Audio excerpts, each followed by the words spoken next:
오늘 함께 은혜 받을 말씀은 알곡 신자와 쭉정이 신자. 오늘 이 말씀을 생각하면서 우리 모두가 다 주님 앞에 알곡 신자 되시기를 축복합니다. 오늘 말씀은 마지막 때를 살아가는 우리에게 주시는 경고의 메시지입니다. 오늘 본문 말씀 가운데 12절을 한번 보겠습니다. 우리 같이 한번 읽으시죠. 손에 키를 들고 자기의 타작마당을 정하게 하사 알곡은 모아 곡간에 들이고 쭉정이는 꺼지지 않는 불에 태우시리라. 아멘. 곡식을 추수하고 보면 알곡이 있고 쭉정이가 있듯이 이 세상에는 알곡 같은 사람이 있고 쭉정이 같은 사람이 있습니다. 그런데 교회 안에도 똑같은 믿음의 사람들인 것 같지만 주님께서 보실 때 알곡 신자가 있습니다. 그런가 하면 쭉정이 신자도 있습니다. 그런데 우리는 누가 알곡 신자이고 누가 쭉정이 신자인지 전혀 모릅니다. 그러나 주님은 아십니다. 혹 우리가 나는 알곡 신자려니 라고 착각할 수도 있습니다만, 그러나 주님 앞에 서봐야 알곡 신앙인인지 쭉정이 신앙인인지 그 정체성이 드러납니다. 알곡과 쭉정이는 타작마당에서 확실하게 분리가 됩니다. 마찬가지입니다. 우리 신자들도 심판날에 알곡 신앙인인지 아니면 쭉정이 신앙인인지 확연하게 드러납니다. 그러면 알곡 신앙인은 어떤 사람일까요? 알곡이라고 하는 말 속에는 그리스도에게 속한 자라는 의미가 있습니다. 그러니까 예수 그리스도에게 속한 자, 곧 그 마음속에 예수 그리스도가 살아있는 자를 알곡이라고 말씀합니다. 하나님의 아들 예수 그리스도를 나의 구주와 주님으로 확실히 믿고 의지하는 믿음이 살아있는 사람은 알곡 신자이고요. 쭉정이는 그리스도와 관계없는 자라는 뜻이에요. 그 생각 속에, 의식 속에, 영혼 속에, 그 마음 속에, 삶 속에 예수 그리스도가 없는 사람이에요. 예수님과 전혀 관계없는 사람이에요. 예수님께 속하지 않는 사람이에요. 그 사람을 쭉정이라고 말씀을 했습니다. 그러면 알곡 신자와 쭉정이 신자를 나누는 때는 언제일까요? 알곡과 쭉정이를 구분하는 추수기는 언제일까요? 전도서 3장 2절 말씀에 보면 심을 때가 있고 그 심은 것을 뽑을 때가 있나니 라고 말씀했습니다. 그렇습니다. 심어놓고 영영 두진 않습니다. 그것을 거두어들인 때가 있습니다. 마찬가지입니다. 이 세상을 심판하는 날이 있습니다. 뿐만 아니라 알곡 신앙, 쭉정이 신앙을 반드시 분리하는 때가 있습니다. 그게 바로 추수기예요. 그러면 그 추수기는 언제냐? 예수님이 이 세상에 다시 오시는 때입니다. 마지막 때입니다. 주님 오시는 그때에 알곡 신자와 쭉정이 신자가 완전히 분리가 되는 것입니다. 지금으로부터 2000년 전에 초림하신 예수 그리스도는 이 세상에 복음의 씨를 뿌리러 오셨어요. 천국의 씨를 뿌리러 오셨습니다. 하나님의 아들들을 만들려고 오셨습니다. 그러나 이제 곧 머지않아 다시 오실 재림하실 예수님은 이제는 추수, 곧 알곡 신자와 쭉정이 신자를 구분하기 위하여 심판주로 오시는 분이십니다. 그래서 알곡 신자들은 모아서 천국에 들여보내고요, 쭉정이는 영영이 꺼지지 않는 지옥불에 던져 넣으리라, 이렇게 성경의 말씀을 합니다. 마태복음 13장 24절 이하에 보면 예수님께서 가라지 비유를 말씀하셨어요. 밭에다가 좋은 씨를 심었습니다. 그 씨들이 잘 자랍니다. 그런데 어느 날 나가서 보니까 좋은 곡식만 있는 것이 아니라 거기에 듬성듬성 가라지들이 자라고 있었습니다. 그래서 종들이 주인에게 와서 주인이여, 우리가 좋은 씨만 심었지 않습니까? 그런데 밭에 가라지도 자라고 있습니다. 그 가라지를 지금 뽑아버릴까요? 그랬어요. 그랬더니 주인이 아니다, 추수 때까지 가만두어라. 추수 때에 먼저 거두어서 다 놀아먹어서 불에 사르게 될 것이니라, 이렇게 말씀을 했습니다. 그렇습니다. 오늘 주님이 오시는 그 날은 심판의 날입니다. 추수의 날입니다. 그래서 알곡 같은 온전한 믿음의 성도들은 다 들리워서 천국 창고에 들어가게 되고요, 쭉정이 같은 형식적인 성도들은 결국은 천국에 들어가지 못하고 영원한 멸망에 불지옥에 떨어진다라고 성경이 말씀하고 있는 것입니다. 여러분, 그러므로 지금 우리는 이런 마지막 때를 살고 있는데 정말로 예수님을 잘 믿어야 될 때입니다. 여러분, 우리는 기왕 예수님을 믿는 거 잘 믿어야 합니다. 우리는 하나님을 떠날 수가 없어요. 왜냐하면 하나님이 택하신 자만 예수님을 믿고 구원받은 하나님의 자녀가 되기 때문에 그래요. 하나님을 벗어날 수가 없습니다. 내가 안 믿고 싶다고 해서 안 믿을 수가 없습니다. 교회 떠나고 싶다고 해서 떠날 수가 없는 거예요. 우리는 어차피 하나님의 손에 붙잡혀 있는 하나님의 백성들이에요. 그렇다면 우리는 믿음의 생활을 제대로 해야 됩니다. 아멘. 신앙생활 잘해야 될 때가 됐습니다. 왜냐하면 주님께서 오실 때가 다 되어가기 때문에 그렇습니다. 마지막 때이기 때문에 그렇습니다. 원하기는 우리 광양교회 모든 성도들이 다 우리 주님 오셔서 추수하실 때 다 알곡 신자가 돼서 천국 창고에 들어가는 축복을 누리시기를 주의 이름으로 축복합니다. 그러면 알곡 신자와 쭉정이 신자의 차이는 뭘까요? 분명히 차이가 있습니다. 알곡 신자와 쭉정이 신자는 차이가 있습니다. 첫 번째는요, 알곡은 생명이 있습니다. 쭉정이는 생명이 없습니다. 여러분, 알곡이나 쭉정이나 겉으로 보면요 비슷해요. 잘 몰라요. 이것이 이거인 것 같고 저것이 저것인 것 같아요. 다 비슷비슷해요. 그러나 알곡에는 생명이 있습니다. 그래서 알곡은 심으면 거기에서 싹이 납니다. 왜요? 살아있으니까요. 그 속에 생명이 들어있으니까 그렇지요. 그러나 쭉정이는요 생명이 없습니다. 그래서 쭉정이는 아무리 많이 심어도 싹이 나질 않습니다. 왜요? 생명이 없으니까요. 죽어 있으니까 그런 것입니다. 그런데 이 종자도 그렇거니와 오늘 우리 사람들을 성경에 이렇게 말씀합니다. 여러분, 우리가 지금 이 세상에 태어나서 생명을 누리면서 그 생명을 유지하기 위해서 우리는 호흡하면서 살아갑니다. 우리는 살아있는 것 같습니다. 그런데 성경은 우리 인생을 이렇게 진단합니다. 에베소 2장 1절에 말씀하지요. 허물과 죄로 죽었던 너희들이라고 말씀합니다. 앞으로 죽을 자가 아닙니다. 허물과 죄로 죽어버릴 너희가 아니라 허물과 죄로 죽은 너희들이라고 과거형을 쓰고 있습니다. 그렇습니다. 무슨 말일까요? 아니, 지금 우리가 살아있는데 죽었다니 이게 무슨 말인가? 생명에서 끊어졌다고 말해요. 하나님에게서 끊어졌다고 말입니다. 그렇습니다. 지금 우리는 살아있습니다. 그러나 생명에서 끊어져 있습니다. 하나님에게서 끊어져 있는 상태입니다. 이것을 가리켜서 허물과 죄로 죽었던 너희라고 지적하고 있습니다. 여러분, 앞을 봐주십시오. 지금 꽃꽂이가 얼마나 예쁘게 아름답게 되어 있는지요. 향도 나고요, 모양도 예쁘고요, 너무너무 멋져요.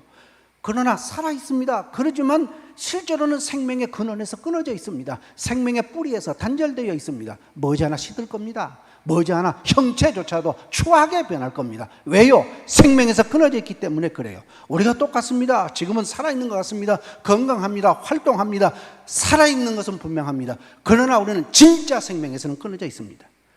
하나님에게서는 우리가 끊어져 있습니다. 이것을 허물과 죄 때문에 너희가 이미 죽었다라고 지금 성경에 말씀하고 있는 것입니다. 여러분, 그러면 우리가 어떻게 참 생명을 가질 수 있을까요? 우리가 잃어버린 생명을 다시 찾아서 영원한 생명으로 이어져야 되는데 어떻게 우리가 참 생명을 얻을 수가 있을까요? 이것은 우리가 노력으로 되는 게 아닙니다. 날마다 우리가 고행을 하고, 날마다 우리가 수양을 쌓고, 날마다 우리적으로 의지적인 결단을 하고, 공로를 쌓고, 선한 업적을 쌓고, 그런다고 해서 우리가 참 생명을 누리게 되나? 절대 안 됩니다. 힘쓰고 해서도 안 되는 것이 인간의 구원 문제예요. 생명의 문제입니다. 성경에서 말씀하는 방법이 필요합니다. 이것을 예수님이 정확하게 우리에게 말씀하셨어요. 요한복음 3장 3절 말씀에 내가 진실로 진실로 너희에게 이르노니 너희가 거듭나지 아니하면 하나님 나라를 볼 수 없느니라고 그랬어요. 우리가 거듭나지 않으면 하나님 나라 들어가기는커녕 하나님 나라를 볼 수도 없다고 그랬어요. 그런데 이 말씀을 들은 니고데모라고 하는 학자가 있습니다. 그는 유명한 율법학자입니다. 뿐만 아니라 이런 사회적인 저명한 신분이 있는 사람입니다. 학식이 있는 사람이에요. 그런데 이 말을 이해할 수가 없었어요. 아니 예수님, 우리가 지금 나와서 이렇게 장성했는데 이런 몸으로 어떻게 어머니 뱃속에 또 들어갔다가 나올 수가 있습니까? 그랬어요. 그래서 5절에 보면 예수님이 이렇게 말씀해요. 너희가 물과 성령으로 거듭나지 아니하면 하나님 나라에 들어갈 수 없느니라 그래요. 아멘. 물과 성령으로 거듭나야 하나님 나라에 들어간다라고 말씀하세요. 이 말을 바꾸면 물과 성령으로 거듭나야 영원한 생명, 참 생명, 하나님의 생명을 소유한 자가 돼서 영원한 생명으로 이어지고 그곳 천국에서 영원히 사는 내세의 복을 누린다 그 말이에요. 그러면 우리가 거듭나야 되겠지요. 거듭나는 것이 뭐냐? 여러분, 지금 우리는 부모로부터 한 번 태어났습니다. 아래로 태어났습니다. 이 상태로는 하나님의 생명에서 끊어지는 상태입니다. 그러므로 우리는 또 다른 생명을 받아야 합니다. 그래서 거듭난다 그랬는데, 거듭난다는 말의 뜻은 또 한 번 난다는 말인데 위로부터 난다는 뜻이에요. 위로부터 나야 돼요. 이 말을 바꾸면 하나님께로부터 나야 된다 그 말입니다. 부모의 생명을 또 받는 게 아닙니다. 하나님의 생명을 받아야 합니다. 진짜 영원한 생명을 우리가 받아야 합니다. 아멘. 그럼 어떻게 우리가 영원한 생명을 받을 수 있을까요? 그 영원한 생명 받는 방법도 간단합니다. 하나님께서 우리에게 생명을 잃어버린 우리에게, 생명에서 끊어져 버린 우리에게 영원한 생명을 주셨습니다. 그 생명으로 오신 분이 예수 그리스도예요. 그래서 예수님이 나는 길이요 진리요 생명이니 나로 말미암지 않고는 아버지께로 올 자가 없느니라 그러셨어요. 나는 부활이요 생명이니 나를 믿는 자는 죽어도 살겠고 무릇 살아서 나를 믿는 자는 영원히 죽지 아니하리라. 아멘. 예수 그리스도가 참 생명이세요. 예수 그리스도가 영원한 생명이세요. 예수 그리스도가 천국의 생명이세요. 그 예수 그리스도를 내 마음속에 받아들이면 됩니다. 아멘. 간단합니다. 나는 허물과 죄로 죽은 자구나. 허물과 죄로 죽고 심판받고 지옥에 갈 수밖에 없는 정말로 불쌍한 자였는데 하나님이 보내주신 참 생명, 영원한 생명 예수 그리스도 그분이 나의 모든 죄를 다 씻어주기 위하여 그 죄값으로 내 대신 십자가에서 속죄를 이루어주셨고 3일 만에 죽은 지 3일 만에 다시 살아나심으로 영원한 생명이신 그분이시구나. 그 예수님이 오늘 우리에게 참 생명을 주시는 분이시구나. 이 사실을 받아들이면 그 속에 하나님이 영원한 생명으로 연결시켜 주십니다. 천국의 생명을 그 속에 집어넣어 주신 것입니다. 그래서 이것을 우리는 하나님께로부터 난다, 또 한 번 난다라고 말씀하고 있습니다. 여러분, 우리가 예수 그리스도를 나의 구주와 주님으로 받아들일 때 우리는 모든 죄를 다 용서받을 뿐만 아니라 영원히 사는 생명을 가지는 자가 되는 것입니다. 이게 바로 알곡이라 그 말이에요. 참 생명을 가진 알곡이 된다 그 말이에요. 아멘. 여러분, 그런데 이렇게 믿게 되는 것이 내 의지로 되는 것이 아니고 성령님의 역사인 거예요. 물과 성령으로 하나님의 말씀을 듣고 그 말씀을 받아들이고 그때 성령께서 우리 안에 들어오셔서 하나님이 보내신 진짜 생명, 참 생명, 영원한 생명 예수 그리스도가 나에게 죄사함과 함께 영생을 주시는 분이구나 라고 내 마음속에 받아들일 때 그 순간에 우리 안에는 참 생명이 들어오는 것입니다. 영원한 생명이 들어오는 것입니다. 아멘. 그래서 우리는 영원한 생명을 가지는 자가 되는 것입니다. 이것을 가리켜서 거듭난다라고 성경에 말씀을 한 것입니다. 로마서 8장 9절 말씀에 보면 만일 너희 속에 하나님의 영이 거하시면 너희가 육신에 있지 않냐고 영에 있나니 우리는 하나님께 속한 자가 되는 거예요. 예수님께 속한 자가 됩니다. 성령께 속한 자가 됩니다. 누구든지 그리스도의 영이 없으면 그리스도의 사람이 아니라 우리 안에 예수님이 들어오심으로 이제 우리는 그리스도 예수의 사람들이 됐다는 거예요. 그래서 알곡이 됐다고 말이에요. 그리스도에게 속한 자, 알곡이 됐다고 말이에요. 아멘. 그렇습니다. 그래서 알곡은 예수 그리스도에게 속한 자라는 뜻이 있다, 이렇게 말씀을 하고, 그러면 쭉정이는 누구냐? 예수 그리스도와 관계없는 자, 그런 뜻이 있어요. 여러분, 이제 우리는 예수 그리스도를 나의 구주와 주님으로 영접함으로 이제는 쭉정이가 아니라 영원한 생명을 가진, 하나님의 생명을 가진, 천국의 생명을 가진 알곡들이 되셔서 주님 오시는 날 추수 때에 우리가 다 천국 창고에 들어가는 구원의 축복을 영원히 누리시기를 주님의 이름으로 축복합니다. 두 번째는요, 알곡 신자와 가라지 쭉정이 신자의 차이가 있습니다.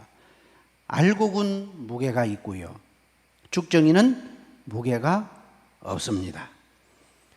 농부가 추수를 한 다음에 창고에 들이기 전에 먼저 하는 일이 있습니다. 폭로질을 합니다. 키질을 합니다. 알곡과 쭉정이는 별 차이가 나지 않는 것 같은데, 그러나 폭로질에 바람을 불어보면 알곡은 날아가지 않습니다. 키질을 하면 알곡은 안으로 모아듭니다. 그러나 쭉정이는요, 밖으로 밀려납니다. 그리고 날아가 버리고 마는 것입니다. 이게 다릅니다. 그러면 키질을 할 때가 있습니다. 이 키질이 뭐냐, 폭로질이 뭐냐? 여러분, 두 가지를 의미합니다. 하나는 하나님의 심판을 말하고, 또 하나는 환난의 때를 말하는 것입니다. 이게 키질이에요. 이게 폭로질을 말하는 것입니다. 그런데 성경에 보면 마지막 시대에는요, 환난의 바람이 불 것이라고 그랬어요. 요한계시록 7장 1절 말씀에 보면 사방에서 바람이 불어와서 그랬습니다. 사방에서 환난의 바람이 불어옵니다. 하나님의 심판의 바람이 불어옵니다. 마지막 때예요. 그런데 다니엘서에 보면, 다니엘서 12장 1절 구약의 요한계시록이에요. 그런데 다니엘서 12장 1절 말씀에 보면 그때에 또 큰 환난이 있으리니 이는 개국 이래로 그때까지 없던 환난일 것이며 정지 창조 이래로 가장 큰 환난의 때가 온다는 거예요. 그 환난한 때가 이어지는 것이 7년 대환란입니다. 마지막 7년 대환란이에요. 자, 마지막 7년 대환란 아직 본격적으로 시작은 하지 않았지만, 그러나 지금 우리는 환난의 때를 접어들고 있는 것은 분명합니다. 이게 바로 환난의 때예요. 그런데 예수님께서 이 말씀을 또 하셨습니다. 마태복음 24장 9절 말씀에 보면 그때의 사람들이 너희를 환난에 넘겨주겠으며 그랬어요. 큰 환난의 때를 또 말씀했어요. 자, 보세요. 마지막 때는 그냥 사방에서 환난의 바람이 불어옵니다. 하나님의 심판의 바람이 불어옵니다. 개국 이래로 처음 있는 큰 환난의 바람이 이 세상 속에 분다라고 하는 거예요. 그러면 환난의 바람이 뭐냐? 두 가지가 있어요. 하나는 뭐냐면 말세의 징조의 바람을 말한 거예요. 말세의 징조. 여러분, 마지막 때 일어날 징조, 요한계시록 공부하면서 제가 구체적으로 말씀드렸어요. 저체 기근이 일어나고 지진이 일어나고 전염병이 창궐하게 될 것이고 막 홍수가 일어날 것이고 전쟁이 터질 것이고 나라와 나라와 민족과 민족이 서로 싸우면서 갈등하고 분쟁할 것이라고 그랬어요. 여러분, 지금 보세요. 여러분, 지금 중국하고 일본하고 홍수가 나서 난립니다. 중국에는 지금 산사댐이 무너지면 중국 자체가 무너질 정도로 심각한 위기를 맞고 있습니다. 일본도 그렇습니다. 동남아도 그렇습니다. 하나님이 보호하사 우리나라만 좀 안전한 것 같아요. 여러분, 지금 마지막 때의 징조들이 지금 수없이 일어나고 있습니다. 그런데 중요한 것은 이런 징조가 동시다발적으로 일어난다는 겁니다. 여러분 보세요. 중세기 때에 페스트라고 하는 질병이 창궐했습니다. 그때 5천만 명이 죽었어요. 그러나 그때는 페스트 질병만 있었습니다. 동시적으로 막 다발적으로 일어난 것이 아니에요. 한 가지 질병만 있었습니다. 그러나 마지막 때의 환란은 동시다발적이에요. 홍수가 나고 기근이 오고 막 전쟁이 일어나고 뿐만 아니라 전염병이 창궐하고 동시다발적으로 이런 것들이 일어난다는 거예요. 지금 동시에 일어나고 있지 않습니까? 얼마나 지진이 많습니까? 얼마나 홍수가 많습니까? 얼마나 기근이 많습니까? 얼마나 지금 전쟁, 내란이 많이 일어나고 있습니까? 이런 일들이 동시에 일어나는 것입니다. 이게 지금 환란의 바람이 불고 있는 것은 틀림없다. 이것을 우리가 확실하게 알 수 있습니다. 뿐만 아니라 또 한 가지 환란이라고 말할 때는 예수님 때문에 당하는 핍박과 박해, 예수님 때문에 욕을 먹고 죽임을 당하는 거예요. 여러분 지금 세계적으로 1년에 예수님 신앙 지키다가 순교를 당하는 사람들이 17만 명입니다. 17만 명이 예수님 때문에 죽어요. 성경대로입니다. 여러분 지금 이런 환란의 바람이 불고 있어요. 중요한 것은 이런 환란의 바람이 불어도 예수 믿는 신앙은 흔들리지 않아야 돼요. 이런 환란의 바람이 불 때에 우리는 날아가면 안 돼요. 아멘. 온전히 인내하는 믿음의 무게가 있어야 할 줄로 믿습니다. 아멘. 예수님 때문에 손해를 볼 수도 있고 잃어볼 수도 있고 죽임을 당할 수도 있습니다. 뿐만 아니라 미움을 받고 쫓겨다녀야 되고 이런 일도 있을 수 있습니다.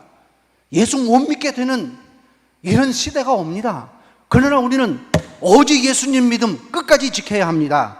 아멘. 믿음에 무게가 있어야 되고 알곡 신앙이는 무게가 있어요.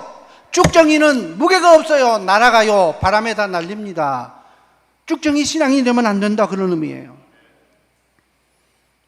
다니엘서 5장 25절 이하에 보면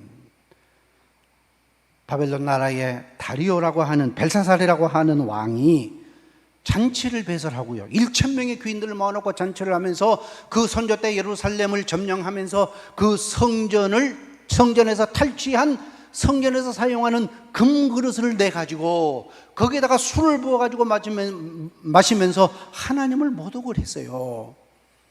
마시고 떠들고 웃고 잔치가 한참 벌어지는데 그때의 잔치자리 뒤벽에가 큰 손이 하나 나타나니 무엇인가 글을 쓰기 시작한 거예요. 그런데 그 글을 읽고 해석하는 사람이 한 사람도 없었어요.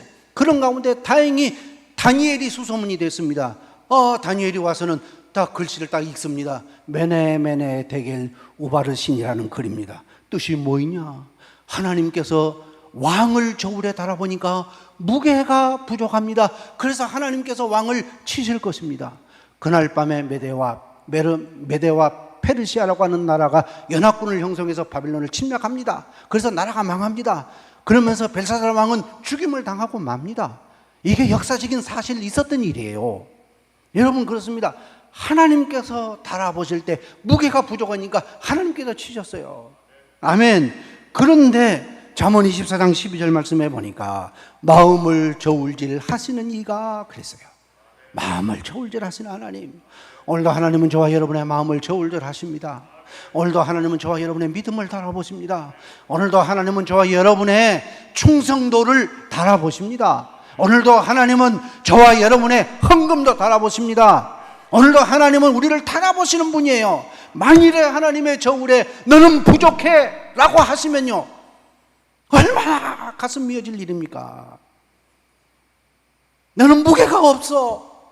신앙에 무게가 없어. 이런 말 들으면 얼마나 가슴을 불려요. 하나님, 제가 30년 예수 믿었는데요, 40년 교회 다니는데요, 제가 집사인데요, 권사인데요, 장로인데요, 아니에요. 다 껍데기예요.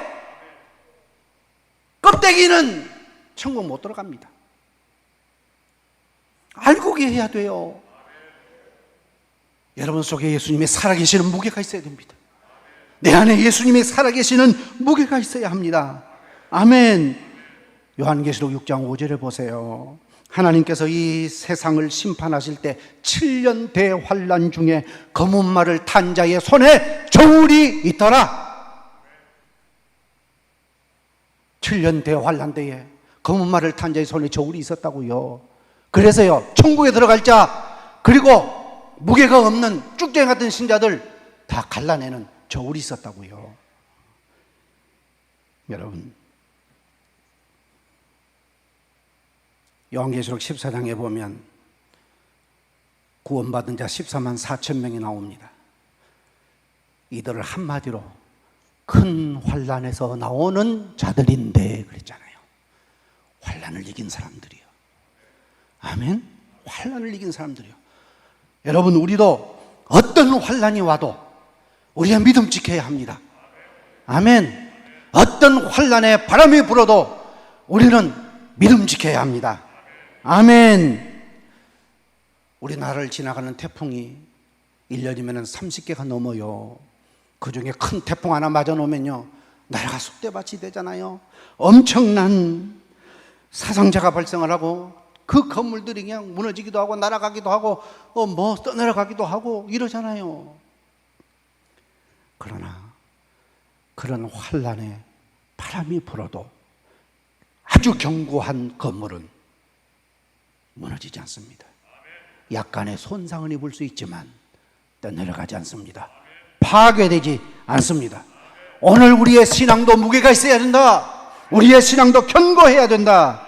아멘. 그래서 어떤 환난의 바람이 불어와도 능히 이기는 신앙인들로 바로 서야 됩니다. 그래야 알곡 신앙인이에요. 마태복음 7장 24절의 말씀에서요, 집을 반석 위에 지은 지혜로운 사람같이 비가 내리고 홍수가 나고 창수가 나고 바람이 불어 그 집에 부딪히되 무너지지 아니하는 집을 짓는 믿음의 사람들이 되라고. 아멘. 여러분들의 신앙의 무게는 얼마나 되는가? 여러분의 신앙의 무게 얼마나 됩니까? 생각해 봐야 합니다. 예수님의 제자 가운데 수제자 베드로가 있습니다. 베드로의 본래 이름이 시몬이에요. 그런데 예수님께서 베드로를 부르신 다음에 첫 번째 하신 일은요, 이름 바꿔줬어요. 뭐라고? 너는 이제 시몬이라고 하지 말고 뭐라고 하라고? 베드로라 하라. 베드로 뜻이 뭐예요? 반석이라는 뜻이에요. 너는 반석 같은 사도가 되라고 말해요. 나를 믿고 따르는 자는 반석 같은 믿음의 사람이 되라고 말해요. 오늘도 주님은 우리에게 반석 같은 자가 되기를 원합니다. 주님을 믿고 따르는 우리에게 반석 같은 베드로가 되라고 말씀하십니다. 왜요? 환난의 바람이 불 때 날아가지 말아라. 쓸려 내려가지 말아라. 무너져 버리지 말아라. 예수님 신앙으로 반석 같은 믿음으로 굳게 서시기를 주님의 이름으로 축복합니다. 마지막 세 번째는요, 알곡 신자는 세상에 물들지 않는 사람이고 쭉정이 신자는 세상에 물든 사람이에요. 여러분, 쭉정이라고 하는 말이 원어를 보면 조운이라고 하는 단어인데 그 단어의 뜻이 간음하다라는 뜻이요.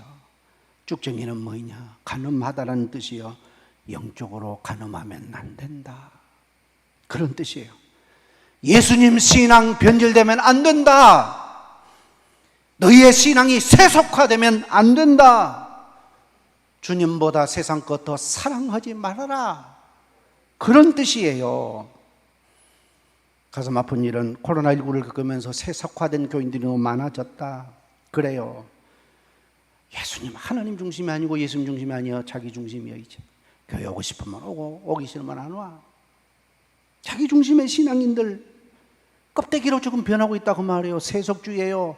그래서 주일날 예배는 안 드리고 모임에 가고 등산 가고 낚시 가고 골프 가고 술 담배는 스스럼 없이 술 취하고 동성애를 찬성하고 종교다원주의를 주장하고 지금 심각해지고 있습니다. 그래서 야고보서 4장 4절에 야고보가 목이 아프게 말씀한 거예요. 가늠한 여인들아, 세상과 벗된 것이 하나님과 원수됨을 알지 못하느냐? 그러니 누구든지 세상과 벗이 되고자 하는 자는 스스로 하나님과 원수되는 것이니라. 아니, 하나님과 원수돼가지고 누가 살아남아요? 하나님과 원수돼가지고 무슨 하나님의 보호를 입겠습니까? 우리는 오직 예수님 사랑해야 합니다. 아멘. 로마서 12장 2절에 너희는 이 세대를 본받지 말고. 아멘. 세상 따라가면 안 돼요. 세속화되면 안 돼요. 자기 중심으로 빠지면 안 돼요.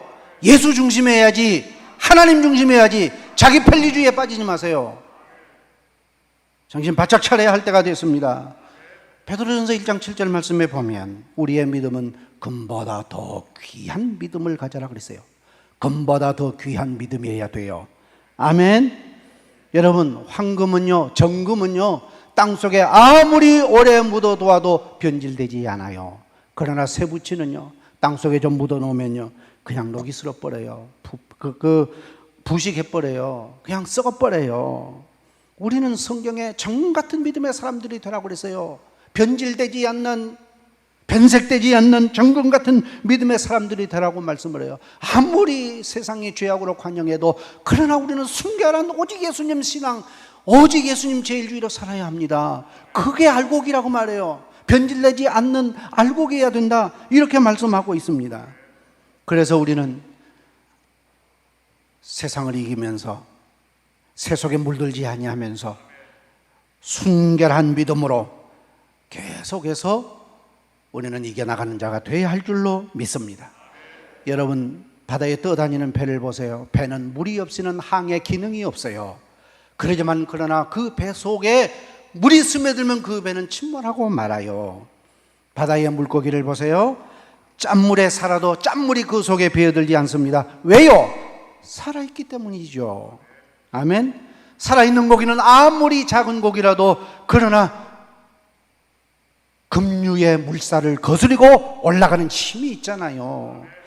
그러나 아무리 큰 고기라도 죽어버리면요, 그냥 부패해버립니다. 작은 물살에 그냥 떠내려가고 맙니다. 왜요? 죽어 있으니까. 생명이 없으니까요. 알곡이 아니니까 그런 거예요. 마찬가지예요. 오늘 우리는 여러분, 세상이 부패하고 타락해도 우리는 그 세상을 거스르면서 오직 예수님 신앙으로 한 걸음 한 걸음 천성을 향하여 걸어가야 합니다. 올라가야 합니다. 아멘.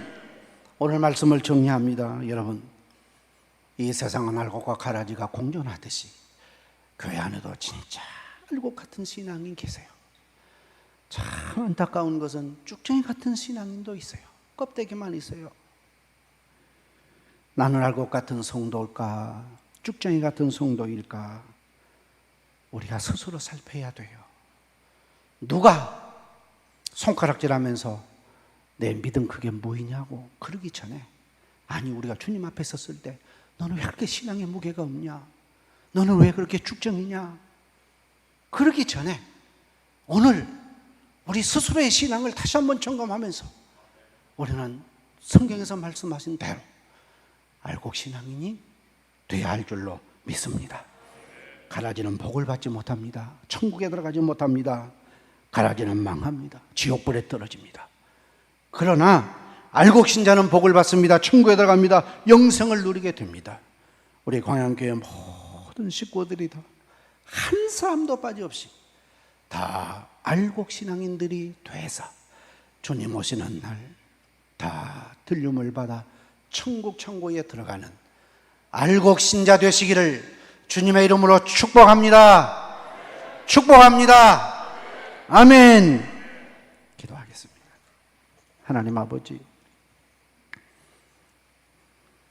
지금 마지막 때를 살아가는 우리에게 주신 경고의 음성을 들으며 우리 광양교회 모든 식구들이 다 알곡 신자 되어 머지않아 주님 추수하러 오실 때 천국 창구에 들어가는 알곡 신자들 다 예수님 이름으로 기도하옵나이다. 아멘. 우리에게 참 생명, 영생의 생명을 주시고 구원해 주신 주 예수 그리스도의 은혜와 오늘도 우리를 사랑하사 택하시고 자녀 삼아주신 우리 하나님 아버지의 크고 놀라우신 사랑하심과 오늘도 항상 우리와 함께 하시며 교통하시는 성령님의 거듭나게 하시는 역사하심이 이 시간 알곡 신앙인들이 되어 주님 오시는 날 다 들리워 천국 창구에 들어가기를 원하는 우리 광양교회 모든 성도들과 이 자리에 복된 자리에 참여한 주의 백성들 위에와 가정과 광양시와 이 나라와 민족과 그리고 열방 선교지 위에 영원토록 함께 하시기를 축원하옵나이다. 아멘.